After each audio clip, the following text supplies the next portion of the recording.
Bonjour, aujourd'hui nous allons vous parler de la période de tarissement qui est une période très importante dans le cycle de production de la vache laitière. Elle met un terme à la fin de la lactation. On prépare la prochaine lactation, le vélage et les conditions de vélage pour avoir un veau en bonne santé et vif au vélage. On prépare également la future reproduction. Les enjeux de la période de tarissement sont une maîtrise de la fonction immunitaire avec des échanges mère-veau soutenus, un colostrum de qualité qui est gage d'une bonne santé du veau derrière, une vache tonique avec un vélage qui se passera beaucoup mieux et derrière une ingestion en début de lactation beaucoup plus soutenue qui va permettre de garder une note d'état correcte et de ne pas trop baisser. Derrière, on aura une meilleure efficacité hormonale au niveau des hormones de la repro et donc il va en découler une meilleure fécondité. Une vache, on la tarit en fin de 7e mois de gestation pour avoir une période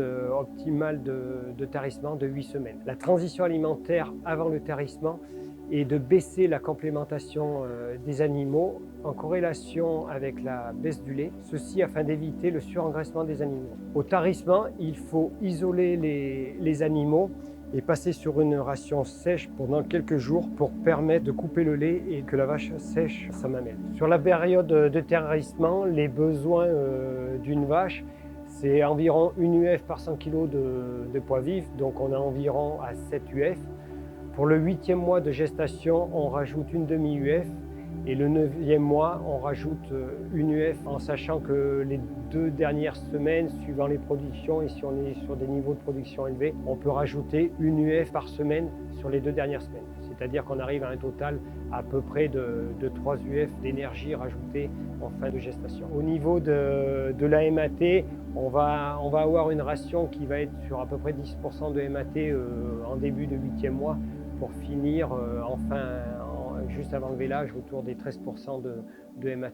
La gestion idéale d'une bonne période de tarissement, c'est une conduite en bâtiment et en 2 lots. Donc le premier lot, c'est le lot du 8e mois de gestation. En grande ligne, c'est 1/3 de la ration des vaches laitières. Donc en gros, si on est sur une base maïs, c'est entre 7 et 10 kg brut d'ensilage de maïs. À côté, on tient de la paille ou du foin, mais grossier, qu'elles vont consommer à raison entre 3 et 5 kg de matière sèche par jour. Il faut ramener un petit peu de correcteur azoté entre 0,5 et 0,7 kg par jour.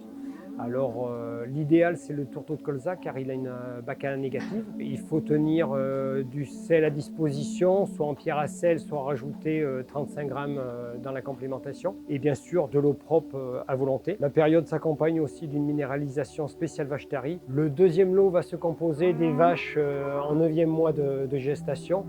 Donc le minimum c'est 3 semaines avant le vélage, idéal c'est 4 semaines. Donc on va monter la ration à 2/3 de la ration des vaches laitières, c'est-à-dire qu'on va monter à 15 kg brut d'ensilage de maïs. On garde du volume pour de la matière sèche à côté qui va être apportée par la paille ou du foin grossier, environ 3 à 5 kg. Derrière, on va reconcentrer la ration à raison de 1 à 2 UF d'énergie qu'on va équilibrer avec 1,1 kg 1,2 kg de tourteau de soja ou alors 1,6 kg à 1,8 kg de tourteau de colza. On va rajouter également à partir de cette période 100 à 150 grammes de chlorure de magnésium pour avoir un effet sur tout ce qui est la tension des muscles lisses mais aussi sur l'hypocalcémie des vaches. On va rajouter également un minéral spécial vache tarie à raison de 200 grammes. Pour les génisses prêtes à véler, il faut les introduire dans les lots de vache tarie en début de tarissement pour leur éviter un double stress au moment du vélage et qu'elles puissent bénéficier de la préparation au même titre que les vaches et ainsi favoriser et la lactation, le vélage et la future reproduction. Pour les problèmes sanitaires, au moment du tarissement, il faut effectuer le déparasitage et les vaccinations si besoin. Pour le vélage, il faut préparer un box qui soit curé et désinfecté, ainsi que le matériel d'intervention. Pour conclure, la gestion du tarissement est une phase très importante. Elle permet de préparer un vélage dans de bonnes conditions, de préparer la future lactation et la future reproduction.